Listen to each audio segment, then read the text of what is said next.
I could beat him down there, but down there he was so hard. Or not hard, but evenly matched with me. And the last lap, I knew I was going to be close, I felt like, on the white flag. And then when I got off of 2 and I was almost running him over down the back straightaway, I wouldn't have been able to go to sleep at night if I didn't try to throw a slacker. Right? I was following in second. So, like I said, I hate that I got this race. I feel like it was a smart race. I think the top was there was no willing to find it. And like you said, he went like next to me. And I think he was getting it every day.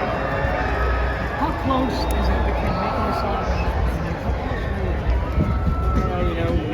if he would have went to the top, I think I would have probably maybe cleared him. It would have been tight. But when he drove in there with me in kind of the bottom middle of the racetrack and drove it in as far as he did, I knew right away that there's no way I was going to clear him. And that's when I knew I was spinning out because I was trying to not get into him. And then when I was spinning, I clipped him with my right rear quarter and his left rear and turned around too. So yeah, I hate it. Like I said, I can't say how much I hate it enough because I know how bad that sucks to be in. That close to his first win. But if anybody gets it, I think it's Tyler. He's just so cool about racing hard and understanding. So it was hopefully a good one for the fans to watch. what did he say to you? You were smiling. What did you say to him? Yeah, I walked over there with the intent if he punched me in the mouth, I deserved it, right? So I walked over there and just apologized, and he said, I totally get it. I'd have done the same thing, and he wasn't mad at all. So it was nice to, I guess, both of us agree that it was just good hard racing, and I'm sure we're going to race many more years to come really hard, and Tyler's a lot of fun to race with, so see what happens. Chase, are you surprised that a driver in a situation like that wasn't mad? Or he seemed to take it in stride as well as he could? I think some guys would be mad, but I think Tyler knows how it is. I think he knows that I was not going to wreck him intentionally for a win, right? Like, I was doing everything I could to race him clean, and that's what I said. As soon as he drove in there with me, I knew I wasn't going to clear, and I started spinning out because I knew I was going to drive through, and I want to win this one, right? So, yeah, I think Tyler understands, and he said he would have done the exact same thing. You have to try. You can't just follow him in there, especially when you ran him down like that. So, yeah, it's unfortunate for us. It's unfortunate for him, but I felt like from my seat, it was an awesome race. I've never ran the top that hard in my life, so yeah, see if the fans enjoyed it. But yeah, it was a lot of fun. Hopefully we can do this again. In hindsight, how agonizing was the rain delay where you would have won the race? Yeah, I mean, it was tough. I said in my TV interview, even, especially on today, Easter, there's a lot more than winning a race, right? Like, if I ran first or if I finished 17th at the end of the day, it doesn't really matter in the grand scheme of things. So I was content either way.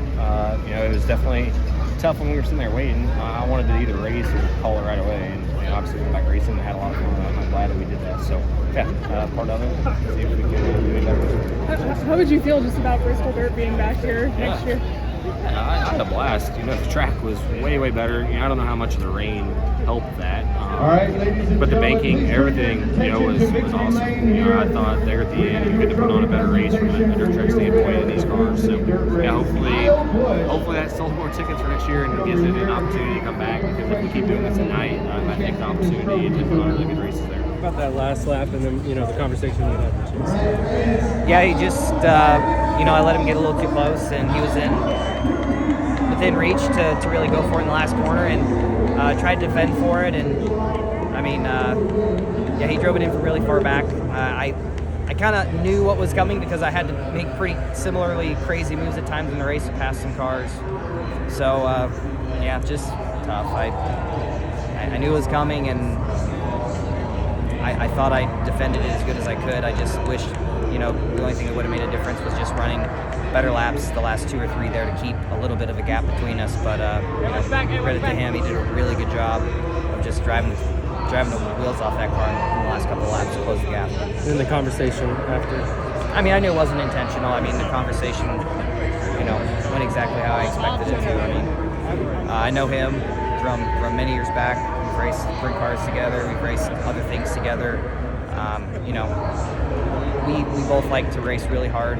We both don't like to clean somebody out just plainly like that. So, it was tough. So is this, how do you keep from beating yourself up? Or do you look at this as like, hey, I got second place, 4 points, moving forward, and keep the momentum going? How do you look at tonight? There's a lot of takeaways, certainly in the last couple of laps, a few restarts that almost didn't pan out in our favor like they did.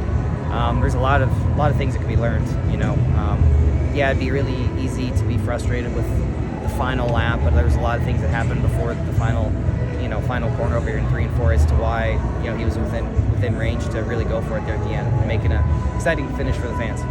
So you said you knew it was coming, so you expected him to go for it as big as he did. Well, I mean, I let him close the gap on me, you know, in 1 and 2 on the white flag lap. He was right there, and we had an opening of lap cars in front of us. You know, there wasn't any cars on the bottom, so you know, it maybe if I would have just ran a normal line, I would have been okay. You know, I need to go back and look at it some more, but I knew what I would have done in his situation. I would have done the same thing, honestly. What were you thinking as you're spinning, trying to gas it back up?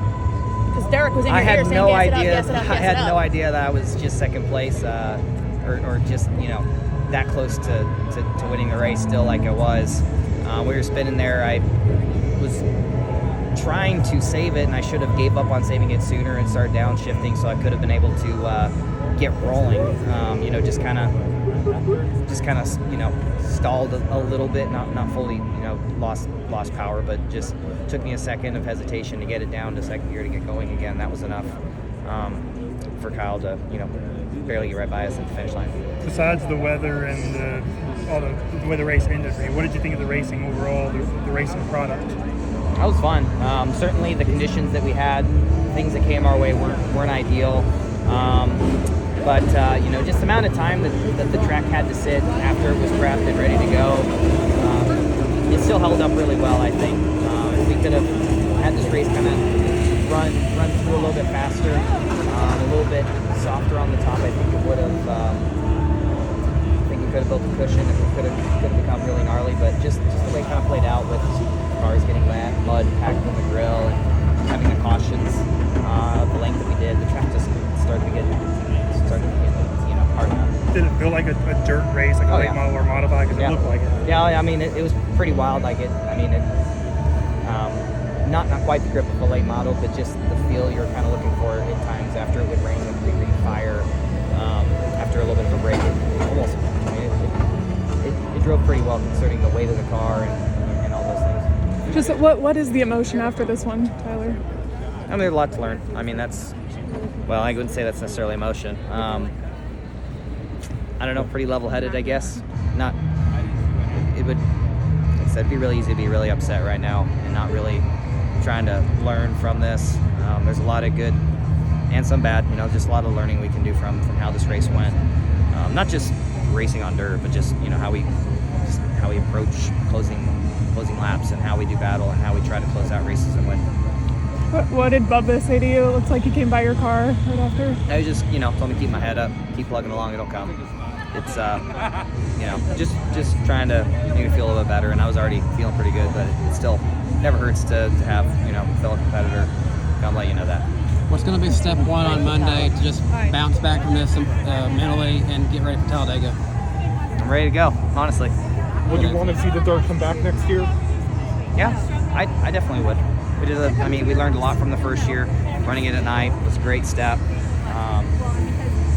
We still got thrown a lot of curveballs, if you will, with just how the rain would come and go, and it still was a really good race. So I think it's, you know, a dirt race in general's, you know, working really hard to solidify itself on the schedule, I think. If the fans loved it, then that's all that matters. Would you want it on Easter Sunday again or no? Take it. It's funny, I said before I found out we were going to be running at Bristol on dirt Easter Sunday, I was joking, like, I'd even give up my Easter Sunday off weekend if that's what it meant to have a night race on dirt, you know? So, yeah, I'd be good doing it whenever. Hey race fans, thanks for watching this video from DannyBTalks. If you're new to my channel, please be sure to hit subscribe and click the notification bell so you never miss another video from my channel.